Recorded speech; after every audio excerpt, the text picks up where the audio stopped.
YCP అధికారంలో ఉన్నప్పుడు Gannavaram TDP కార్యాలయంపై దాడి జరిగింది. ఈ దాడిపై పార్టీ కార్యాలయంలో కంప్యూటర్ ఆపరేటర్ గా పనిచేస్తున్న సత్యవర్ధన్ పోలీసులకు ఫిర్యాదు ఇచ్చారు. ఇటీవల ఎస్సీ ఎస్టీ కేసుల ప్రత్యేక న్యాయస్థానంలో ఆయన హాజరై ఈ కేసుతో తనకు ఎటువంటి సంబంధం లేదని కోర్టులో అఫిడవిట్ దాఖలు చేశారు. 2 రోజుల క్రితం వల్లభనేని వంశీకి చెందిన అనుచరులు సత్యవర్ధన్ ను కోర్టులో కారులో తీసుకొచ్చారు. అనంతరం కోర్టు నుంచి నేరుగా వెళ్లి వంశీని సత్యవర్ధన్ కలిశారు. ఆ తర్వాత సత్యవర్ధన్ ను వంశీ విశాఖకు పంపించారు.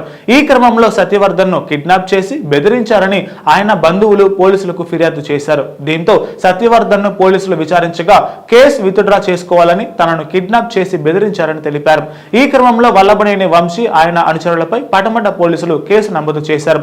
వంశీపై కిడ్నాప్, దాడి, ఎస్సీ ఎస్టీ అట్రాసిటీ సెక్షన్లతో పాటు బిఎన్ఎస్ సెక్షన్లు 141, 308, 359, రెడ్ విత్ 35 కింద కేసు నమోదు చేశారు.